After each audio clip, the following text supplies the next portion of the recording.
the Titans, the division is ours. I don't care what Houston did yesterday. They're going to go get their Letterman jackets again. The Indianapolis Colts are 2-6 against the Titans since Pat McAfee came up here and did his wrestling announcement. And the Jacksonville Jaguars, they haven't had back-to-back winning seasons since I was a senior in high school.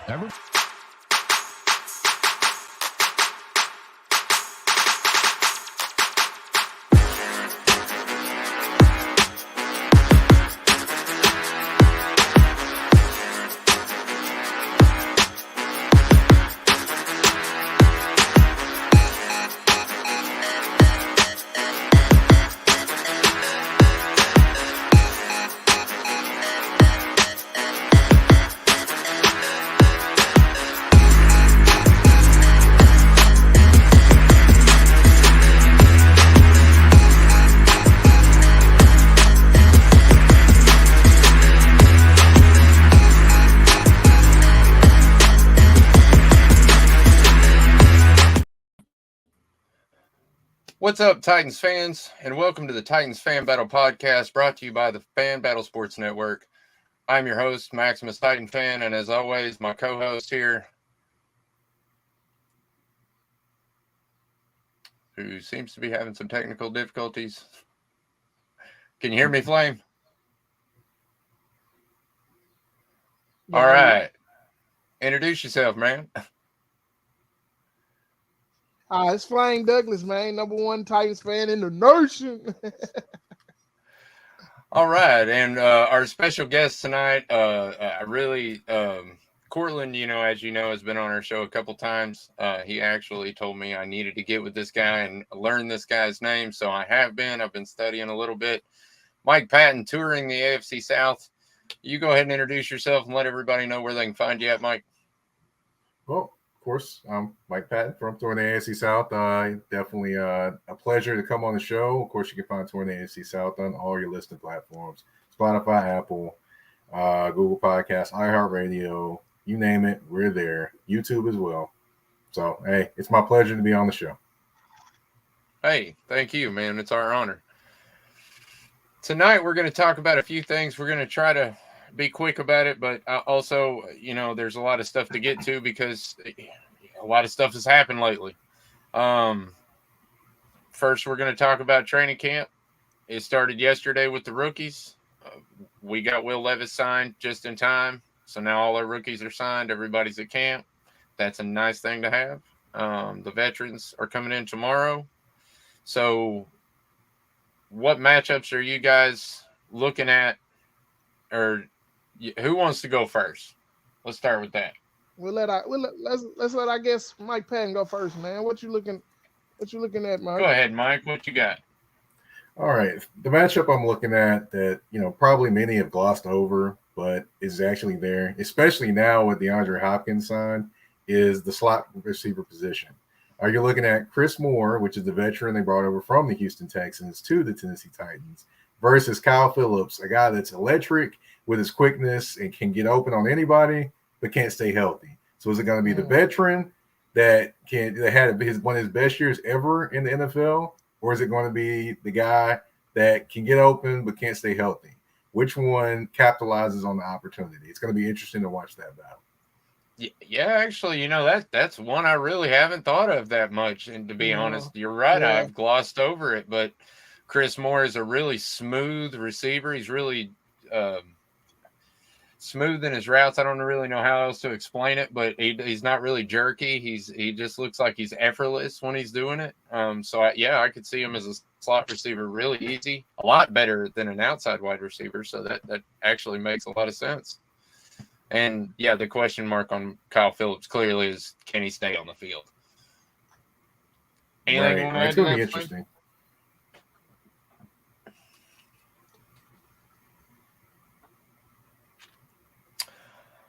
All right. Well, who you got, Flame? Man, I'm looking, probably everybody. I'm looking at the second string quarterback position, man. It's either going to be Malik or it's going to be Will Levis. And me personally, I think it's going to go to Will Levis. I feel like the Titans don't draft somebody that high to have him playing third string quarterback or to have him, sitting for a while. And I think it's his time. I think it's his time to be the backup to Tannehill. I think he's going to sit back, learn from Tanny, and I think he'll definitely beat out Malik Willis in this quarterback battle. But I'm excited to see it. I want to see how much better Malik has gotten from his rookie season, how much he has learned, because last year was times I feel like he looked lost out there. So I just want to see Malik just look like a pro quarterback, and I want to see if Levis is going to, take his spot and show everybody that big arm he got and, maybe be our future quarterback. All right. Anything you want to add to that, Mike? Well, I'll say this. You said they don't draft a guy that high just to sit him on the bench. Well, they did draft Malik Willis high too. So, both of them actually got drafted pretty high. So, they're honestly, from what I've heard and been told, basically Malik Willis has looked better than Will Levis, which is supposed to happen anyway because Malik Willis has been here a little longer than Will Levis. So, in my opinion, I think that battle, if it's even to me, then it's going to go to Will Levis. If it's not even, it's going to go to Malik Willis, which I don't think it's going to be even. I think that Malik Willis is going to be the backup. And I think what's going to happen is just because now you can carry the 3 quarterbacks because of the emergency quarterback thing, I think that, Will Levis will be there. He'll be the guy that holds the clipboard, pays attention, and kind of learns on the fly. And then next year, going into the season, either they cut Malik or they basically have a battle for the starting quarterback position, in my opinion. Or, who knows? They could bring Tannehill back. But, just kind of giving you what I see going into the future, Yeah, I'll say this as a watcher of Mike Vrabel over the years and just basically watching what he does with players. He pretty much is going to start whoever he thinks is best or, have second whoever he thinks is best. And he said coming into the training camp that it was Malik Willis's job to lose, basically. That Malik was number 2 and Will Levis was going to have to take that from him. He obviously didn't show that in pre-camp. So hopefully, like you said, hopefully our second-round draft pick, who was supposed to be a first-round talent, does show that in training camp and does take over the number 2 spot or whatever. But to be honest, kind of with you, Mike, I'm still rooting for Malik, man. And I don't know why he gets so much hate because he was never meant to be. I mean, we knew coming out of Liberty he was just a raw talent and had no pro system. I mean, he's the complete mirror opposite of what Will Levis is. So for him to be at a higher level right now than Will Levis is, I think it just surprises a lot of people because they expect Will Levis just to come in because he's a pro style and he's done, exactly what we do in a run heavy offense. But it just goes to show you when with an off season, with all the language and stuff, when you understand the football better, you know what I mean? The football knowledge starts kicking in. The game starts slowing down for you. I mean, players talk about it all the time, but that's real. That really does happen.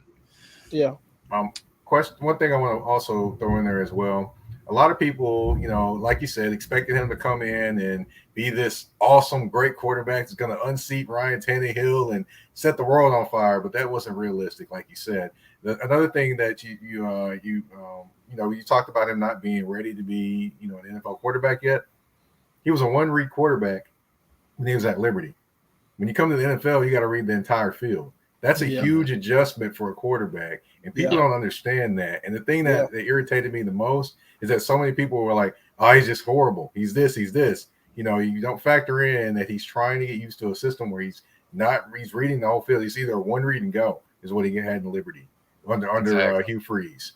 Hugh Freeze, aka the man that coached from a hospital bed in the booth. But but it's just it's apples and oranges, and he has to get used to the NFL game in terms of that. Now he's used to it a little bit more, and from what I saw from him last year in camp, he went from he kind of changed his throwing motion, even though he probably won't admit it. He changed his throwing motion. I saw it, but basically he got better. He picked up things better, and just he just needs the playing time to continue to grow and get better. It just is what it is. You can't mimic it. You can't bottle it up. You can't do different things. He has to play to get better. It just is what it is. I'm definitely. I have to agree with Kyle here. I hope that neither one of them play this season. Right. You know what I mean? I want Tannehill as the starter because there's a clear gap between Tannehill and the other two. So for sure. Let's just make that clear before, anybody gets in here saying crazy stuff. So, of course, the other thing we've got to talk about, and I know a lot of people, are going to be upset by this, but look, I can't help it, man. Look, I told a Jaguars fan, actually, it was Jaguars Fan Battle Podcast. They're the Jaguar segment of our sports network. But their Twitter page had posted something about the Oiler jerseys, and the Titans are stealing it from the Houston and all that. And I try not to get into battles with people, but I was annoyed after seeing this for, almost a week or 2 weeks now. And so I got on there and basically just said, look, if you're going to throw some hate somewhere, throw shade at your city for getting rid of your team and your franchise. Okay. Don't throw shade at us because we wanted it, and now it's ours. And the fact is, it's ours. Deal with it. You know what I mean? It's just like last season. The Jaguars beat us in the last game. Deal with it. It's terrible. Was it a fumble? I don't know. I don't. Just deal with it. It's over. It's in the past. Move on. So that's the way I feel about the jerseys.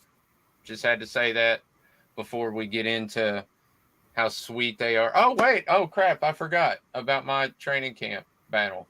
I totally skipped over my own training camp battle. I was wondering about that. I was like, wow. Did you have one? I'm sorry, man. Next? So, all right. So, my bad. Actually, I hate to say this, but it's my own boy. I'm a Georgia fan. That's my peeps. And Monty Rice, man. I think, honestly, there is a linebacker there that is primed to take his spot. And he was actually brought in specifically by Ran Carthon from the 49ers, I think, specifically to be in that spot next to Aziz Al-Shaair, because Aziz is more of like a run, he's quick sideline to sideline. He's going to hit you real hard. That's how he's going to get you in coverage, is he's going to dislodge the ball from you. He's not going to break the ball up.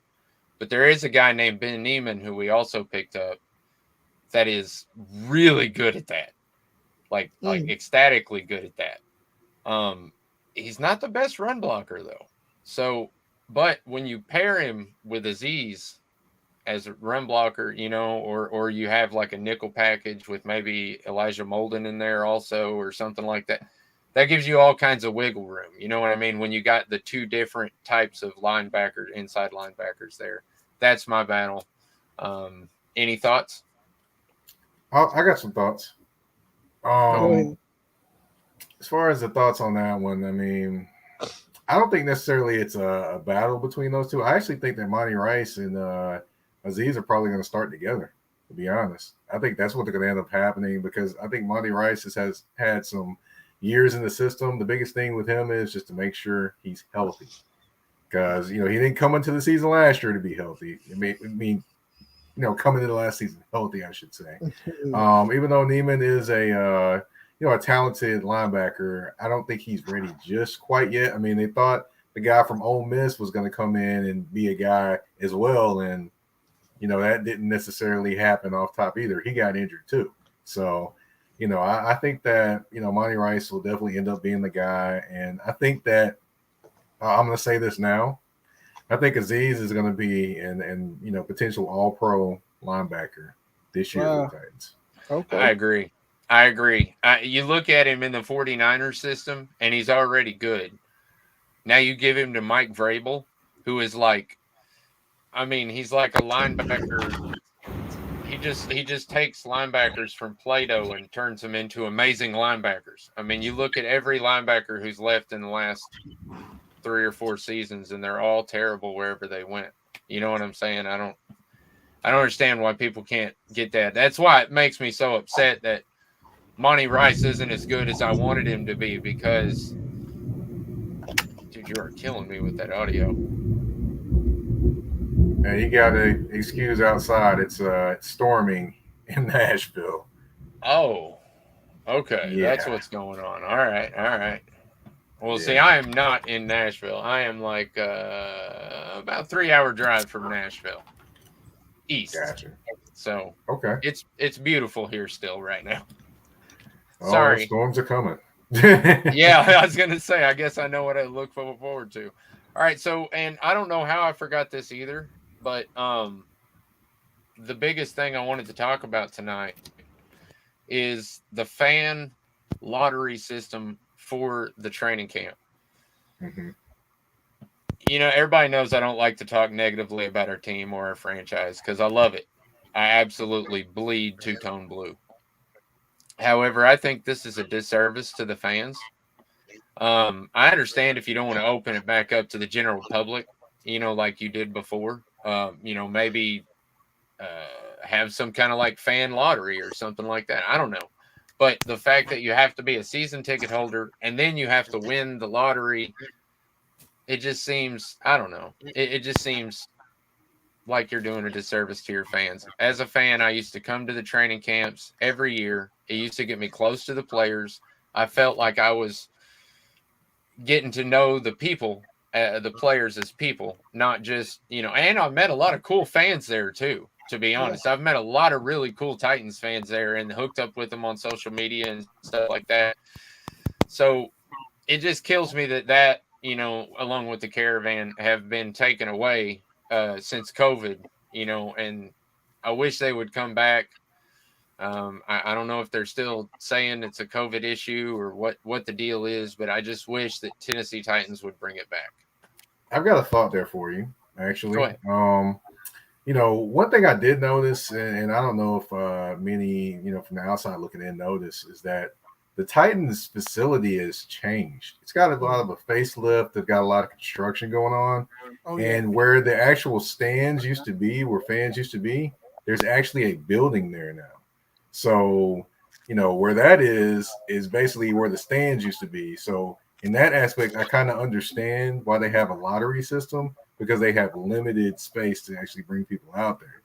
Now, could they potentially do more things, like maybe bring stands or in there or things like that? You know, potentially they could do that. But just looking at the limited space they have, that's probably why that's there. Not necessarily because, you know, of COVID or anything like that as well. Yeah. I think that just sucks. You know, I used to, like you said, Max, like that. I used to look forward to, you know, going to the training camps, meeting all the fans. You know, that's actually how I got this jersey signed by Kevin Byer. Like, it puts you right there with the players. Like, it kind of give you feel like you know, I see you, Max. I You mean, know, yeah, dude, that's how you, that's every single one of those was at a training camp. yeah, Every single one of them. yeah, and I mean, Or a so Titans caravan, one of the other. so now if you don't win the lottery, I mean, we losing that. And I, you know, I understand what Mike was saying with all the construction they've been doing down there, because they have done a lot of construction. They said Baptist Sports Park is really nice now. You know, it's really got an upgrade, and that's cool. You know, I love that for the players. I love that for, you know, when we trying to you know, recruit players to come to Tennessee and play. You know, we got a nicer facility now, but they got to work out a better system than that. I don't really think that's it. But hey, man, whatever's Yeah, clever. and you know, I got to give props where props are due. You know, Amy Adams Strunk, you know, she's done a lot to improve this team since she's been here. I just this is just one aspect that if I could ever sit down with her, I'd be like, you know, as a fan, this one aspect, one of these, you know, just give me one of the two. I don't care if you can't do the training camp thing because of cramped space or something like that. I understand that. Just do the Titans caravan again or something. You know what I mean? Just tour around the places like where I live. I live right outside of Knoxville, which is, like I said, about 3.5 hours away from Nashville. So for me to get to Nashville it takes a long time anyway. You know what I'm saying? But I was willing to do that for, you know, I would even be willing to pay a fee or whatever. But I understand if it's cramped space, just come, you know, do something more with the fans to interaction. Fan interaction is what I'm going for, I guess. Mm-hmm. Maybe pre-game fan interaction or something like that, or post-game. I don't know. I totally get it. And, you know, just looking at the space that they have there, you know, could they potentially put like some bleachers? Maybe not quite as big and as grand as they once were over there. Could they potentially put, you know, some stands there? Yeah, they could potentially do that. It'd be a little cramped, but yeah, they could potentially do that. So it's just I guess it's something that maybe they have to figure out if they want to go back in that direction again. But if not, you know, it is what it is where they are. But you know, I totally understand you know, the missing of that feeling, because I've been out there actually in both times. I was out there when it was, you know, the stands and, you know, the fans and everything, and I actually got to meet you know, I think it was back when who was here? When Ken Wisenhunt was here. I believe I went out there then. Right. And then after that, I went out there pretty recently as well. So I've been in both instances. So I definitely understand in terms of the feel and, you know, what it looks like and all those different things from, you know, both aspects of you know, the Titans aspect and the fan aspect of, you know, things out there. Yeah, that's really awesome that you can see it from, or you've seen it from both sides. Both sides, yeah. Yeah. All right, so now we'll get on to the other aspect, and you've already heard my rant about it, you know, and we've got one of them. I don't know if he's still watching or not, but we've got Josh here. He's one of the Jaguar fan battle guys, but yeah, he's. Can I ask him something? You go for it. Go ahead. Why is it his concern? Shouldn't he be worried about the Jacksonville Jaguars and if they're going to show up again this year? No offense to Jacksonville. I mean, I covered the whole of the division, so I talk about every single team. But to me, you know, Jacksonville, you know, the thing with Jacksonville is showing up consistently year to year. Because we remember when the Jacksonville Jaguars went to the AFC Championship game with Jalen Ramsey and that crew. The next year they weren't near there.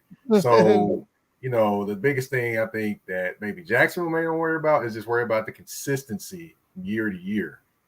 See, now I think they actually smelling themselves because they actually have a good quarterback. So they on a real high right now, and we really, you know, you can't tell them nothing. They're convinced that they got the best quarterback in the division, which may be true, but.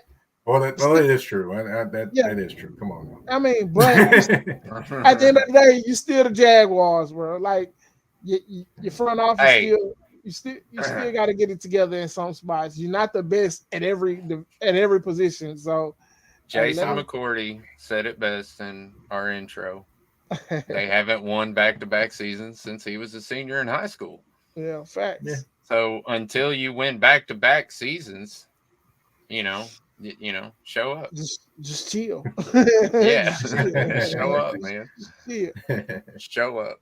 But yeah, that's actually a good question that Cortland brought up there. You know, the Colts are technically the Baltimore, you know, they were the Baltimore Colts. I mean, pretty much.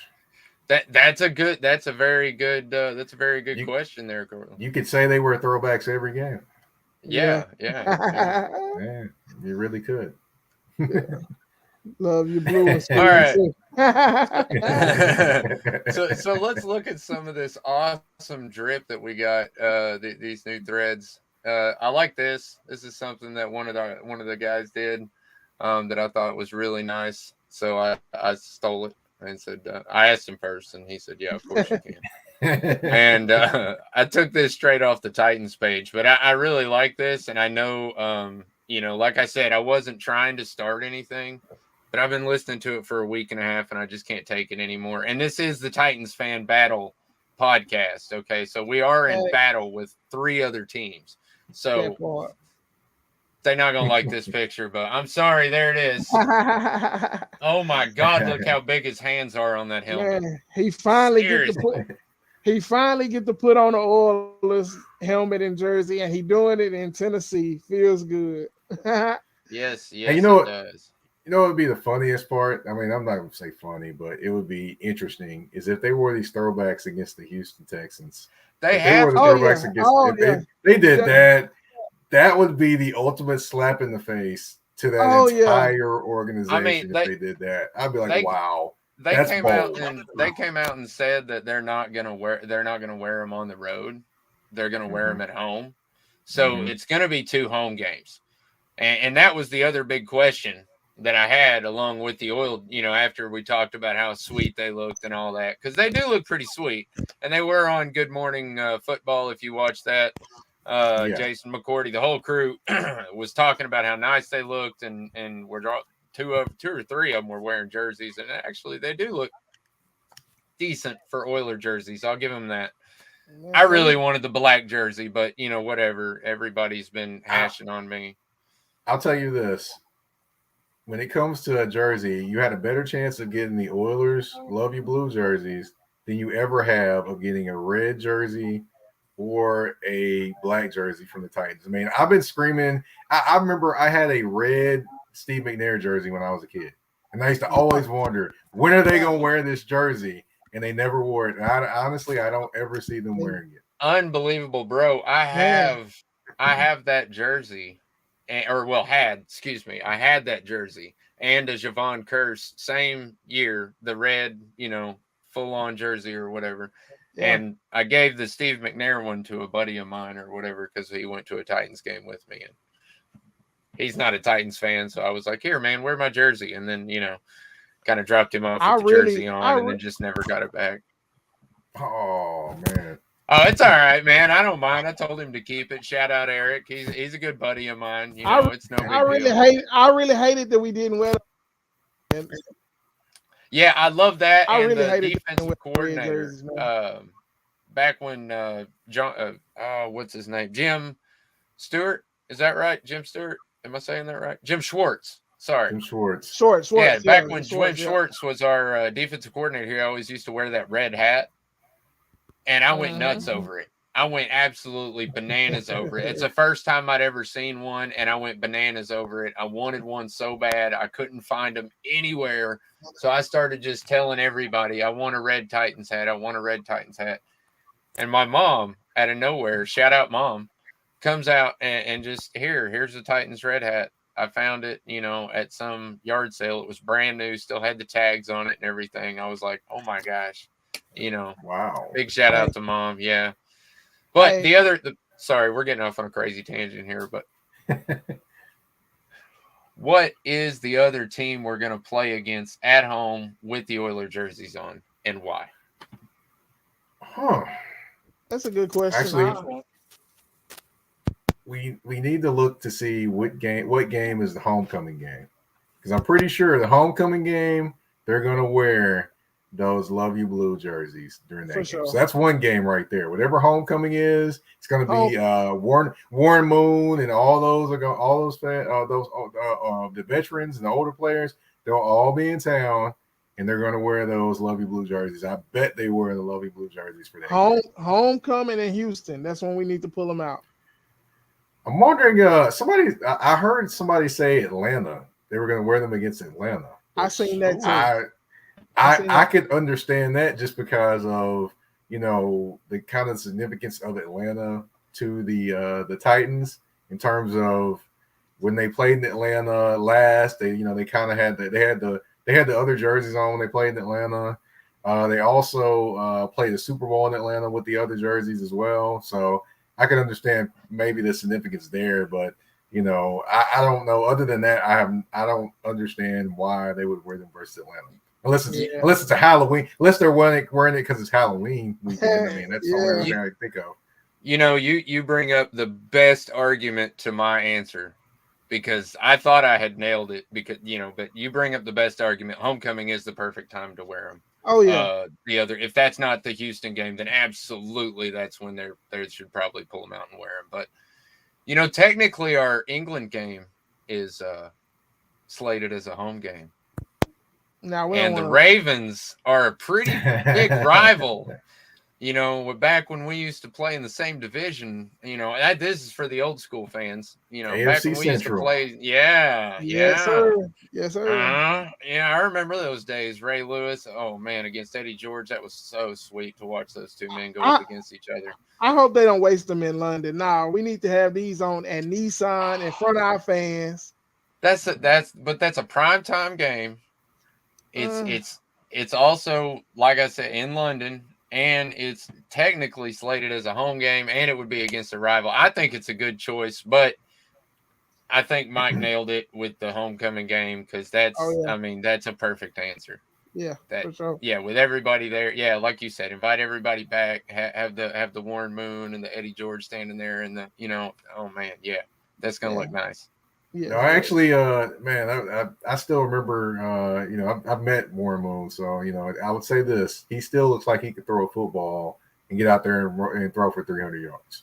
Wow. Yes. Yeah, I saw him in that interview. Was that today or yesterday? I think it was yesterday. I think it was filmed yesterday, but they put it out today. You know, it went everywhere on Twitter today. But anyway, I saw that interview and I was shocked because I was like, man, dude's in great shape, man. I mean, you know, you look at boxers his age, and I mean, or you know, I mean, unfortunately, some football players at his age, they don't hold up like he did, and he took some serious punishment in his day. Oh, yeah. He's still, I mean, he's still rocking and rolling, man. Shout out to Warren Moon, dude. Whatever you're eating or doing, man, let us know. We need the Warren Moon diet. All right. While we still talking about jerseys, can we talk about how ugly the Colts' new alternate uniforms are? I'll say this. I'll say this about their jerseys. Nothing about the jersey is alternate. I'm just, you know, with the jerseys, I couldn't get the, you know, the little material they kind of made it out of. I was like kind of thrown by that part. And, you know, if you ask many Colts fans, they would say they don't like the uniforms either. But one thing that we all probably agree on, the black helmet. Black helmet's lit. Kind of nice. The black helmet is lit. That's the only part of it that I like. The black helmet is lit because the Colts always had white like the whole time they've been the Colts. So the black helmet is lit. Look, I know y'all both are Southerners, right? Yeah, definitely. All right, so I'm sure you've heard that old saying, you can't put lipstick on a pig. That's what I feel like they did. They went, oh, we're going to put a black helmet on it. Yeah. That's nice. That's nice. And, I mean, it does look nice, but to me, it's not really a retool of the, you know what I mean? I don't know. Yeah. I just always wonder what's next, you know, and I'm pretty sure, you know, in my opinion, I think every team in the NFL should have a black alternate uniform. Yeah. But, you know, that's funny because my hometown is the Blue Devils. I coach for the Blue Devils. That's funny. Somebody said they look like Kroger workers. And they stadium looked like a Kroger. I was dying. Oh, I'm sorry. I have a deep hatred, Mike, for the Colts. If you if there's always that one team in your division that you absolutely hate, and definitely it's the them, Colts. Yeah. And it's because of, you know, they were good. I mean, they owned us for like so many years, Peyton Manning, and then finally we were like, yeah, Peyton Manning's gone, hallelujah, and here comes Andrew Luck and just starts destroying us again. Yeah, I don't know, but anyway, beyond that, I'll say this, you know, and you'll probably never hear. I like the University of Tennessee. I like them with football. One thing you'll probably never hear from a University of Tennessee fan is that they like T. Martin over Peyton Manning. Yeah. I'm that one fan that likes T. Martin over Peyton Manning. Thank you. The reason why I like T. Martin over. Educate about this. Go ahead. He won an SEC championship. He beat Florida, and he won a national title. Peyton Manning didn't do all three of those, and it took them forever to give him a streak in Knoxville. I cannot believe how long it took for them to give him a streak in Knoxville. And he did more things. You know, I know Peyton Manning did statistical things, but T. Martin won. That's the biggest thing. You won.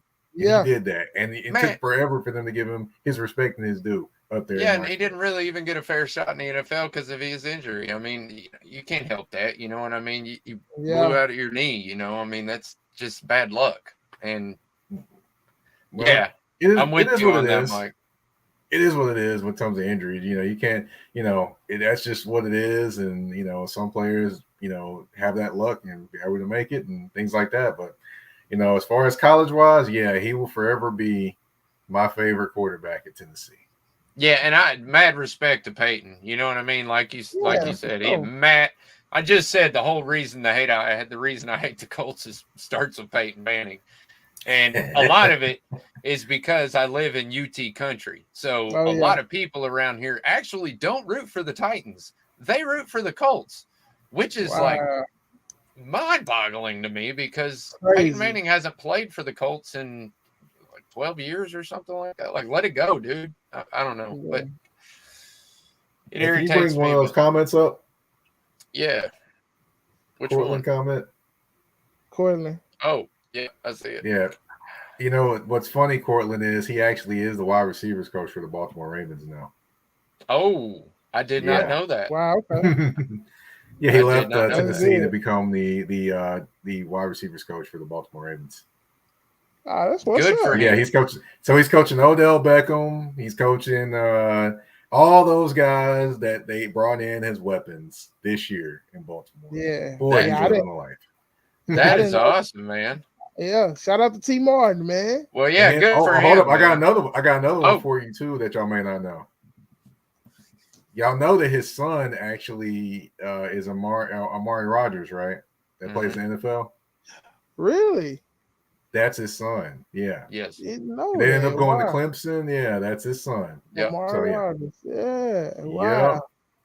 Yeah, I'm not a huge T. Martin fan, but I do know a lot about the dude just because I have to argue his case all the time. Like people, like I said, I have to educate people on that all the time. I'm like, look, you can, I love Peyton Manning. He's a great player. I'm not taking anything away from him. But if you really want to talk about one of the greatest quarterbacks in UT history, you got to put T. Martin's name on there. Yeah, because he balled out when he was there. I mean, and people are, oh well, Peyton Manning, got him there. What are you talking about? Peyton Manning got him there, man. It's the same team. You know what I mean? It's the same team, almost identical team with T. Martin that Peyton Manning had. I will say this though: the difference is though he did have a lot of horses as freshmen though. You had Jamal Lewis, you had Travis Henry. You had Travis Stevens back there that was like a forgot about running back. You had Sean Bryson that couldn't play running back. They had to move him to fullback. Yeah. Well, I mean, when you got Travis and Jamal Charles, I mean, what are you going to, Then you had who else do you have? You have and then the funny thing that I think is the difference between those two is that in the college level, I'm just talking college people, just to let people know. The difference in them in college is when it came to those clutch moments. In college, Peyton Manning couldn't produce in those clutch moments or big time games.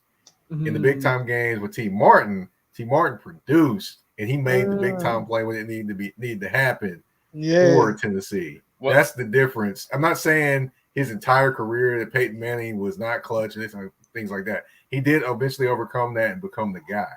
Yeah. But in college, no. In those big time moments, he didn't make it happen. T. Martin did. Yeah, to be honest, that was like one of my arguments with the Colts fans all the time was I was like, yeah, he's a choke artist, man. I mean, he gets you there, but then he can't finish, I mean, that's his biggest problem. He can't get to the end, but then he won the Super Bowl and I was like, Them Peyton Manning fans be ready to kill y'all. They hear y'all saying this crap right here, boy. Hey, yeah, I'm gonna hear it at work tomorrow. I guarantee it. One or two of these guys is gonna come up to me and be like, "Man, how you gonna diss Peyton Manning on your show like that?" And I didn't diss Peyton Manning. Send them my way. That's fine. I said all due respect. All respect to Peyton Manning. I'm not saying nothing bad about him. I'm just talking about how good T. Martin is and what Peyton Manning did in college and what T. Martin did in college. And T. Martin was a better college quarterback. College is a different game too. I would say this. I'm not going to go as far as say he's a better college quarterback. He was a winner more than Peyton. Peyton was a stats guy, and I'm going to do this. T. Martin was a winner in college. Peyton Manning wasn't exactly the winner he ended up being in pros in college. Mm-hmm. There we go. They'll take it. They'll take it better that way when you tell them that way, as opposed to telling them, yeah. Because if you tell them the other way, man, they're gonna be coming for you, man.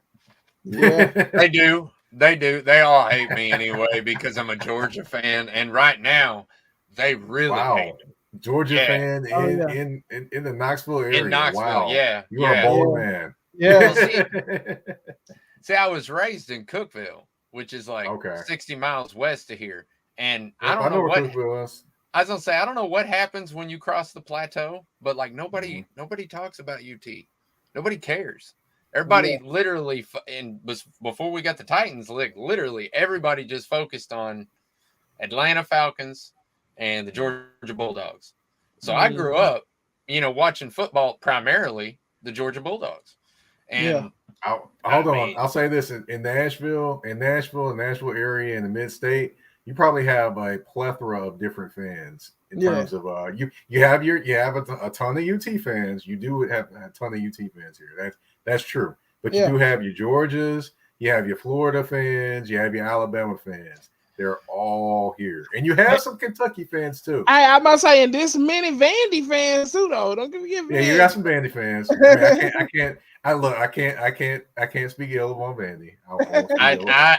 I'll be real with you right now. I mean, I'm gonna be real with you. I don't see too many Vanderbilt stickers or flags being flown on cars. No, you're not gonna see them. You're not gonna see them. They're gonna be here. Nah. They're gonna be high now, but they'll be there. Oh, that might be that thing around the license plate, though. You know what I mean? It just says like Commodores, or something like that. It's just like a slick, like, hey, I'm down. Yeah, they in Nashville for sure, though. It's just spread out, I like Vanderbilt because they're the underdog. I always kind of root for them whenever they're playing, unless they're playing, UT or Georgia. Then I, vote for hometown Georgia. They do make it a little difficult sometimes. Well, the SEC is about to get real difficult with the Longhorns coming in and Oklahoma. Oklahoma's about to get welcomed. I was gonna say Oklahoma. I think Texas will be all right, but Oklahoma, I think is gonna, because Texas is a big football state, man. I mean, you go to Texas, anywhere in Texas, and it's just like here, or well, not so much here actually, but I mean, there are some really hardcore football areas, and dude, Texas is one of them. You go anywhere in that state, they love football, all things football.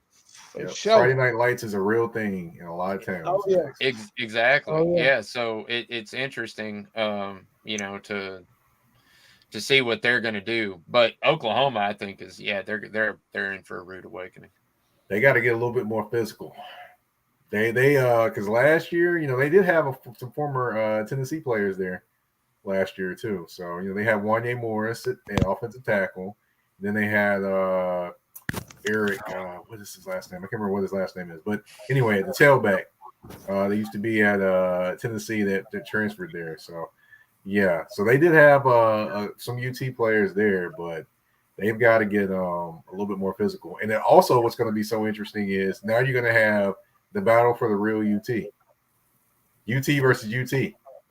If the SEC marketing program does not pick that up and find a way to market that, man, they need to catch what would make it even better? Catch one UT player with the upside down hook 'em. That would take it to a whole other level there. Well, and isn't it kind of like orange against orange? Yeah, you got the UT orange, different shade, like a burnt orange against the UT burnt orange versus I don't know if that's, UT orange. Yeah, I don't know if that's tan or orange or what color that is exactly. Somebody can fill me in. Maybe it's their patented burnt orange. That's what it is. Burnt orange. All right, cool. Yeah. Well, burnt orange against bright orange or big orange. There you go. Burnt orange against big orange. Yeah, it'll be interesting. I'll tell you that. But go ahead. I'm sorry, we got off on college football. I was gonna say we are an NFL podcast here, and we got sidetracked here. So, I really wanted to ask you while I had you on the show, Mike, because you do the show touring the AFC South. So I really want to know your opinion on how much does the game change now that we have DeAndre Hopkins? Okay. And are we actually a contender for the AFC or just the AFC South or none? Okay. All right. I'll handle the first one. It's a game change with DeAndre Hopkins. Now, before DeAndre Hopkins, you had Traylon Burks as your one, you had Kyle Phillips as your two, Chris Moore as your three, and so on, and Nick Westbrook-Kenny and Racey McMath, and I can go on and on in terms of the depth of the Titans wide receivers. Yeah. That's what you had at the Titans wide receivers, and then you had Chigaquanko and Wiley at tight end, and you had Spears and Henry at the running back position. I would say with that lineup, you basically can shift your coverage towards Burks, shift your coverage towards Chig, and then basically dare everybody else to do anything. Now you bring in DeAndre, you balance things out, you move Burks to a 2. You put Kyle Phillips and Chris Moore in the slot. Racing McMath and MWI are fighting for catches at this point. You still have Spears, you still have Henry. Tannehill, definitely things get a little easier because now you can make people pay for lining up all them people in the box. In terms of that, it's definitely a game changer for the Titans because it makes people think twice about loading the box. Because no matter what people think about DeAndre Hopkins, I mean, last year he had 700-something yards and he got suspended for 6-7 games. Yep. And he didn't remember, folks. He didn't play 6 games, and then he also didn't play 2 at the end of the year. And he still had almost 700 some odd yards receiving. He still had more receiving yards than any player on the Titans. That's correct. And then if he'd have played all those games, he'd have been on pace for almost 1,500 yards receiving. Yep. So you can tell me he slowed down all you want. He had one year where he got injured, and he's battling injuries out in Arizona. But last year, if he plays all those games, he's over 1,000 yards pretty easily. So, even though people say, hey, receivers come here to die and things like that, they talk about the Carl Pickens, the NC Thigpens, the Randy Mosses, and others here, Andre Johnson when he came here and more. They talk about all those guys, but to me, I think he's in the best position to succeed because one, he's coming into an offense that he knows with Tim Kelly, which for those that don't know, he had 104 catches, which is his career high, with Tim Kelly as his offensive coordinator, and he's also coming into a team that runs the ball really, really well with a revamped offensive line led by Daniel Brunskill, in my opinion, who's going to be the glue of that offensive line from the 49ers. Oh yeah. So to me, I think with the run focus, it's going to allow one-on-one coverage sometimes for DeAndre Hopkins. Now, the key thing is can Tannehill produce when that happens? That's going to be huge to watch what happens there. Also, I mean, the defense, I'm not worried about this defense because, you have Jeffrey up front. Big Jeff's going to eat up blocks. You got Harold Landry coming back and Arden Key on the opposite side. You have Aziz, like I mentioned. I think he's going to be all-pro. You do have Byard back there who, he's probably going to play a little. Who knows? He may play angry. He may play satisfied. I don't know. Who knows? But he's always going to be a good player. The biggest thing with the Titans is cornerback position. Boom. Boy, oh boy.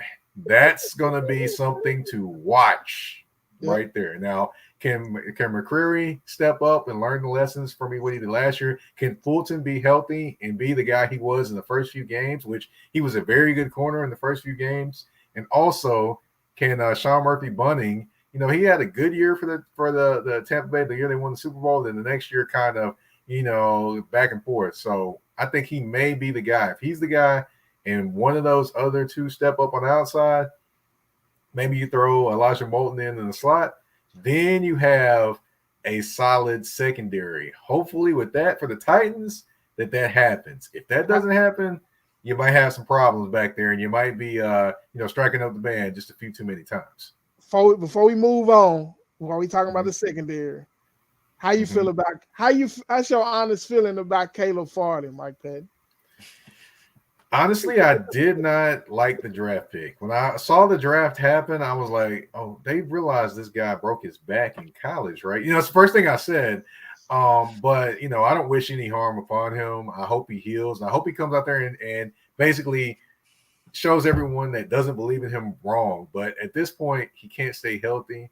And when he is in the game, he kind of guesses a little bit too much as a defensive back. He's got all the ability in terms of the size, the measurables, things like that. But he has to learn how to play the game and not just guess the game sometimes, because he guesses the game sometimes and it's burnt him a few times. during his time he's been in there, which, by the way, it hasn't been a lot, but, just the times he's been in there, he's been burnt. So, that's what I would say. So, I wish him well, but it just hasn't turned out well for him so far. Like, unfortunately, some of the other first-round picks from the Titans, i.e. Isaiah Wilson, while he's working on that recording contract. And by the way, I think he got suspended, and he's not even on the roster right now by the NFL for something. And I was like, wow, I didn't know you could. I knew you could be suspended by not being on the roster, but I wasn't even thinking about him till that happened. John Robinson, man, Robinson.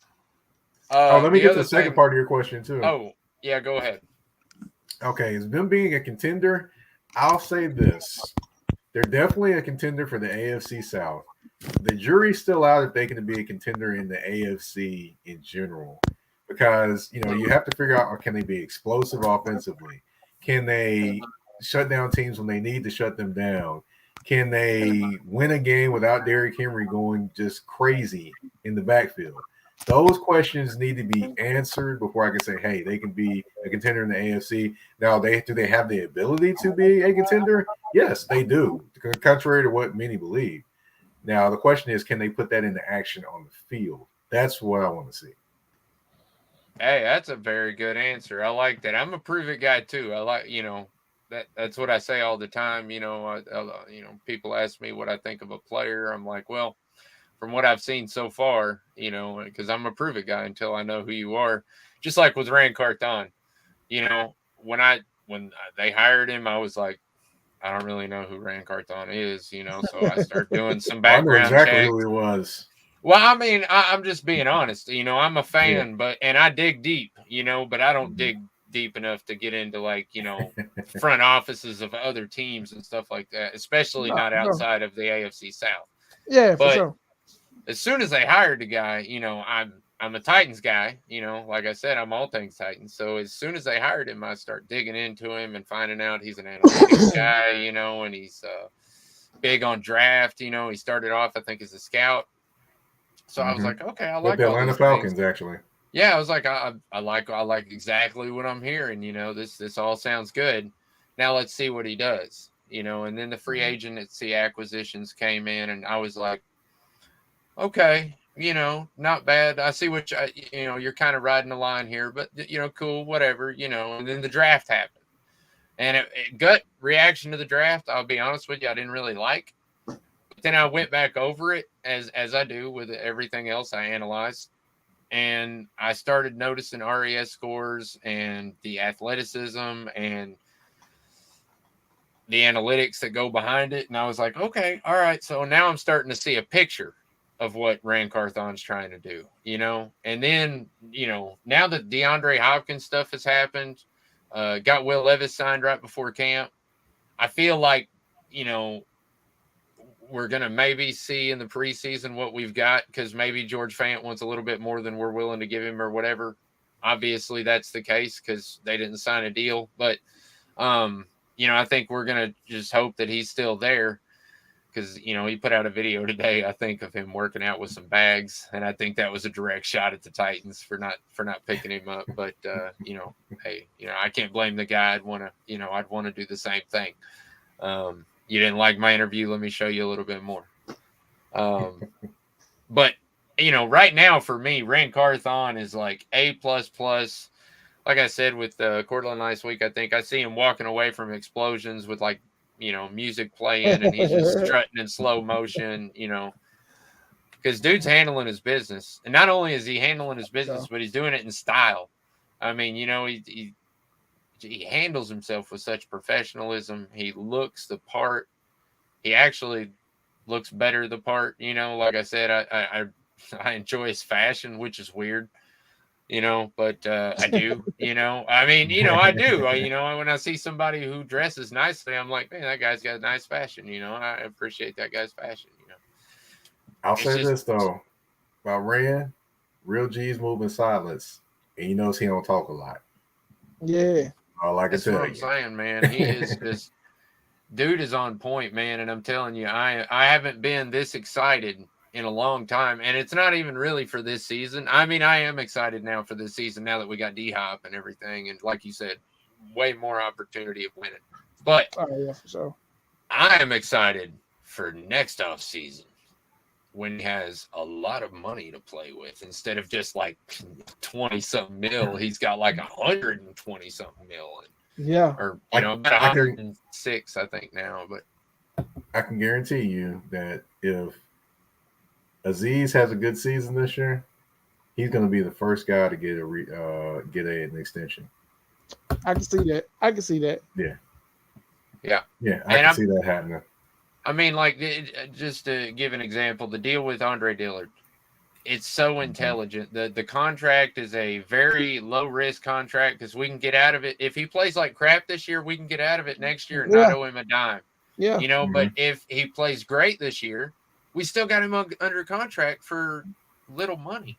Right. So it just, you see all these things, you know what I mean? You go back, you look, just when you put it all together, it's like, wow, man, like me and Cortland were talking about it on the last show, but we were excited to get John Robinson just because we had been stuck with Floyd Reese and, salary cap hell and all that, trash.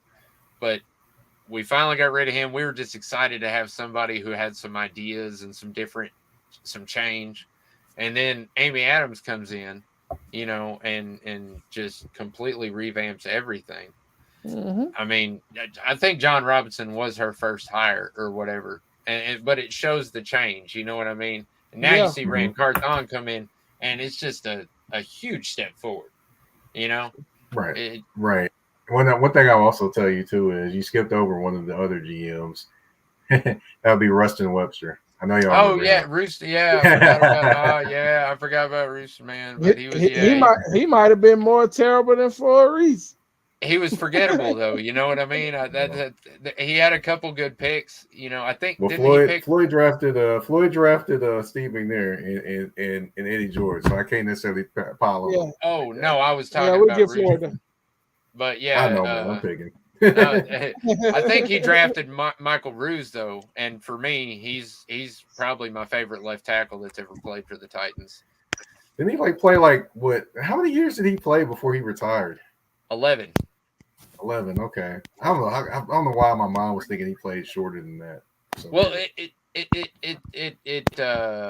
a lot of people actually overlook him, I think, because Taylor Lewan was right there, ready to step in, and he was so good when he stepped in that people were just like, it's okay. We don't really need Michael Ruse, and he, in the off season he was like injured still, and so it just kind of worked out that he retired, but yeah, I think it was 11. Now you got me questioning myself, but I think it was 11. Well, didn't mean to do that. I always question myself because I unless I have it sitting in front of me or something I just looked up or something I just know, I say, well, I think it's somewhere around here, but I'm not really 100% sure. But I'm always close. Got you. Okay. All right, so fan segment time, and quick fan segment time because we gotta wrap this up. Yep. Yeah, I don't know what this is about, Flame. Can you address this? What? What day? We might have to block him. What the hell? I can't even put up the other comment. He left, so we're just gonna leave it at that. Oh my goodness! Wow, we got some weirdos in the fan segment tonight. I was gonna say I don't know how we attract. Whoa. Yeah, this is a very good comment though. It's a very long comment, but I like the way he starts off right there because those three things he says right there in the very beginning are three giant improvements. Landry, Hopkins, Skoronski. Those are huge improvements over what we had last year. Yeah, for sure. Yeah, we didn't mention a particular gentleman, and I'm pretty sure I don't want to mention his name, so I'm not going to say it either. Dennis Daly. I don't know what you said. I didn't even hear you. Yeah. Real quick though, I do have to say the McCreary thing. I wanted to touch on that. His heads up play. the one play that he made where he's going out of bounds, he catches the Threw it ball, back, he's yeah. in the He air, threw and it back threw it back against the to Chargers. Josh Kalu. Yeah, That right there gives me so much hope for Roger McCreary yeah, because he is football intelligent or he's just instinctually good. Either yeah, way, I'm cool with that. Like I said, I'd rather be lucky than good a million times over.